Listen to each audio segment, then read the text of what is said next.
ಬಿಜೆಪಿಗೆ ಕಾಂಗ್ರೆಸ್ 5 ಪ್ರಶ್ನೆ 5 ಟ್ವೀಟ್ ಗುದ್ದು. ಸಿಂಹರನ್ನ ಕರೆದು Modi ಮಾತನಾಡೋದೇವಾಗ.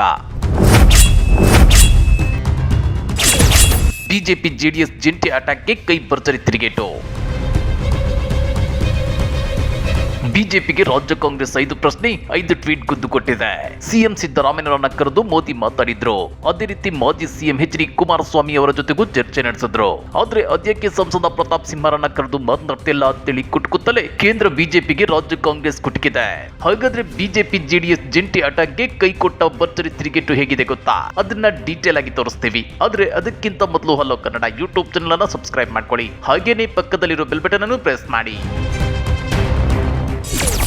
Congress tweet number 1. CM ಸಿದ್ದರಾಮಯ್ಯನವರು ಪ್ರಧಾನಿಯನ್ನ ಭೇಟಿಯಾಗಿದ್ದು ಆಯ್ತು, ರಾಜ್ಯದ ಬೇಡಿಕೆಗಳನ್ನ ಮುಂದಿಟ್ಟಿದ್ದು ಆಯ್ತು.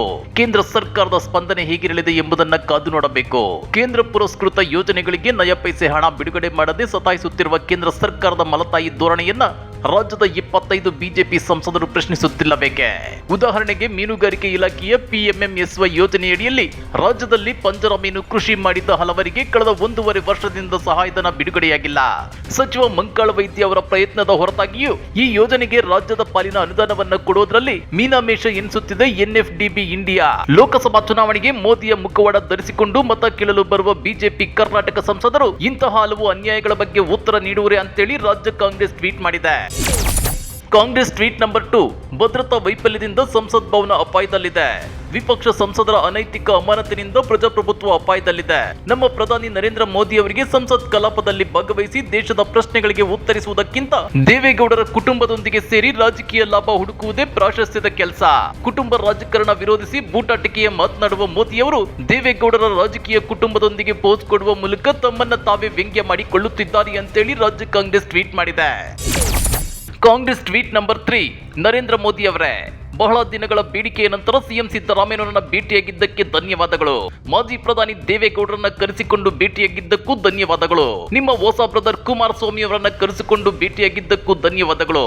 ನಿಮ್ಮ ಹೊಸ ಬ್ರದರ್ ರೇವಣ್ಣ ಅವರನ್ನು ಹಾಗೂ ಅವರ ಮಗನನ್ನು ಭೇಟಿಯಾಗಿದ್ದಕ್ಕೂ ಧನ್ಯವಾದಗಳು. ಹೀಗೆಯೇ ಕರ್ನಾಟಕದ ಮರ್ಯಾದೆ ತೆಗೆದಿರುವ ನಿಮ್ಮ ಪ್ರತಾಪ್ ಸಿಂಹ ಅವರನ್ನ ಕರೆಸಿಕೊಂಡು ಯಾಕಪ್ಪ ಸಂಸತ್ತಿನ ಭದ್ರತೆಯನ್ನ ಪರೀಕ್ಷೆ ಮಾಡಿದೆ, ಯಾಕಪ್ಪ ದಾಳಿಕೋರರೊಂದಿಗೆ ಕೈ ಜೋಡಿಸಿದೆ ಅಂತೇಳಿ ಕೇಳುವುದು ಯಾವಾಗ ಅಂತೇಳಿ ನೇರವಾಗಿ ಪ್ರಧಾನಿ ಮೋದಿ ಅವರಿಗೆ ರಾಜ್ಯ ಕಾಂಗ್ರೆಸ್ ಟ್ವೀಟ್ ಮಾಡಿ ಪ್ರಶ್ನೆ ಕೇಳಿದೆ.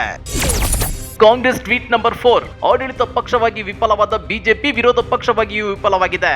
ವಿರೋಧ ಪಕ್ಷದ ನಾಯಕನ ಆಯ್ಕೆಗೆ 6 ತಿಂಗಳು ತೆಗೆದುಕೊಂಡ ಬಿಜೆಪಿ ಆಂತರಿಕ ಕಲಹದಲ್ಲಿ ಕುದಿಯುತ್ತಿದೆ. ಹೀಗಿರುವಾಗ ಬಿಜೆಪಿಯಿಂದ ಪ್ರಜಾಪ್ರಭುತ್ವದ ಆಶಯಗಳಿಗೆ ಗೌರವ ಸಿಗಲು ಸಾಧ್ಯವೇ ಇಲ್ಲ. ಕರ್ನಾಟಕ ಬಿಜೆಪಿ ಇದು ನಿಮ್ಮವರೇ ನಿಮ್ಮ ವಿಪಕ್ಷ ನಾಯಕನ ಅಸಮರ್ಥ್ಯದ ಬಗ್ಗೆ ನೀಡಿದ ಸರ್ಟಿಫಿಕೇಟ್ ಅಂತೇಳಿ ರಾಜ್ಯ ಕಾಂಗ್ರೆಸ್ ಕುಟುಕಿದೆ. Congress tweet number 5. ಸಂಸತ್ತಿನಲ್ಲಿ ಪ್ರಜಾಪ್ರಭುತ್ವದ ಕತ್ತು ಹಿಸುಕಿ ಕೊಲ್ಲುವ ಕಾರ್ಯ ಮುಂದುವರೆದಿದೆ. ಸರ್ವಾಧಿಕಾರದೆಡೆಗಿನ ಮೋದಿಯ ನಡಿಗೆ ವೇಗ ಪಡೆದುಕೊಂಡಿದೆ. ಸರ್ಕಾರದ ಆಜ್ಞಾವರ್ತಿಯಂತಿರುವ ಲೋಕಸಭಾ ಸ್ಪೀಕರ್ ಇಂದು ಸಂಸದ DK ಸುರೇಶ್ ಅವರನ್ನು ಅಮಾನತು ಮಾಡುವ ಮೂಲಕ ಪ್ರಜಾಪ್ರಭುತ್ವವನ್ನ ಶವಪೆಟ್ಟಿಗೆಗೆ ತುಂಬುವ ಕೆಲಸವನ್ನ ಯಶಸ್ವಿಯಾಗಿ ಮಾಡುತ್ತಿದ್ದಾರೆ.